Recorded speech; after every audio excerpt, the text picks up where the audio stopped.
Now for the top story tonight, let's bring in Miss Laura Ingraham, see what she thinks. Laura is the author of the brand new bestseller, Of Thee I Zing, and she joins us now from Washington. Okay, am I going wrong here once again?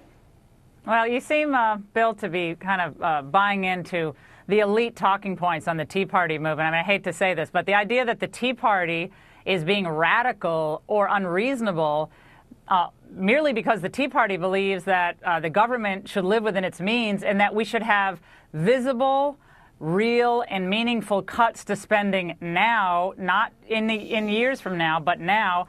I don't think that jives with reality, Bill. I mean, the Tea Party is the reason that we're even discussing raising the debt ceiling in conjunction with cuts. And the debt deal isn't going to happen unless there's a compromise. And 38 Tea Party Congress people have signed a pledge that they will not vote for a compromise unless there's a constitutional amendment that says you have to balance the budget. Now, I support a constitutional amendment that says that, but it's not going to happen for years because the Democrats will block it. And as you know, two-thirds of the states have to ratify such a constitutional amendment. It'll take years. So these people are basically saying they're not going to vote for a compromise, no matter what it is, unless there's a... Look, I think you make a good point in that. Look, there's some things so far in this quote gang of six. I hate the whole word gang. I mean, I think we can get away from that. But I never use it.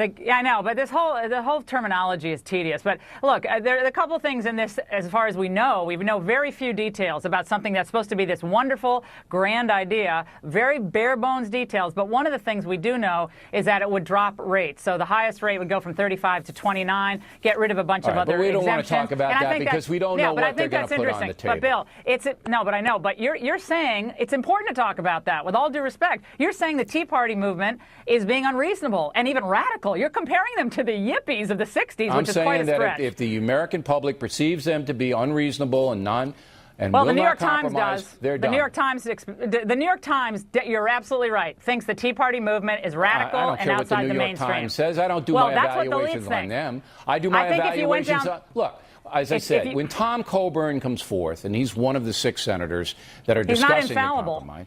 It doesn't matter if he's infallible or not. The guy is, you can't get more conservative and more fiscally angry than him. And if he says that a compromise is needed and you still say it isn't, then you're an extremist. Bill, you just said you don't want to talk about the details. I think that's where the rub is here. We don't know what is in the so-called Gang of 6 proposal. Nobody and is we're talking about the need to glom onto this. I don't know why you don't understand this. 38. Okay.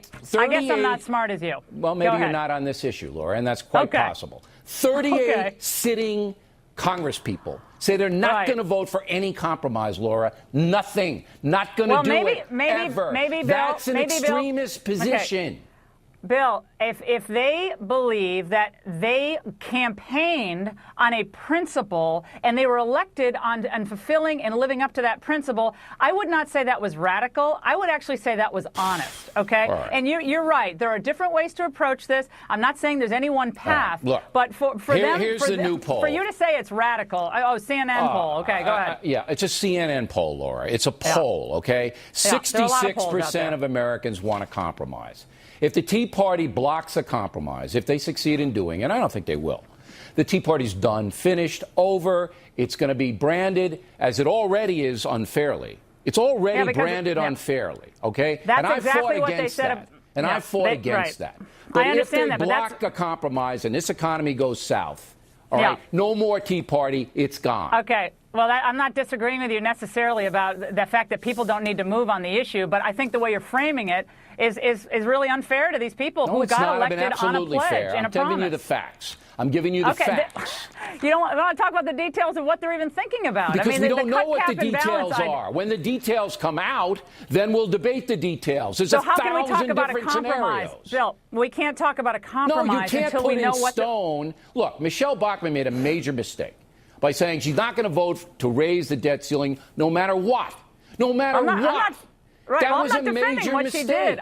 I'm defending a broad brush approach to describing the, quote, Tea Party candidates out there. And I would say if you match their views on fiscal issues, you go down the list, they're pretty much mainstream as compared to where the left-wing part of the Democratic Party is. So I think the Tea Party is much more aligned with the people. I hope you're right. because I like the Tea Party, and I would like to see the Tea Party, instead of 19%, have 29, 39%, because we want people to have power in their own states and communities, and that's what the Tea Party is about. Look, I'm doing the Tea Party a favor here by telling them what's going to happen if they're perceived by 66% of the country. I agree with you. They will be branded, yes. They will be branded by certain people and certain organizations. See, we found common ground. If you and I can compromise, then certainly they can. Yeah, I don't know if we can compromise. I'm just teasing you. All right, we're going to bring Laura back in a moment. I see part of your point.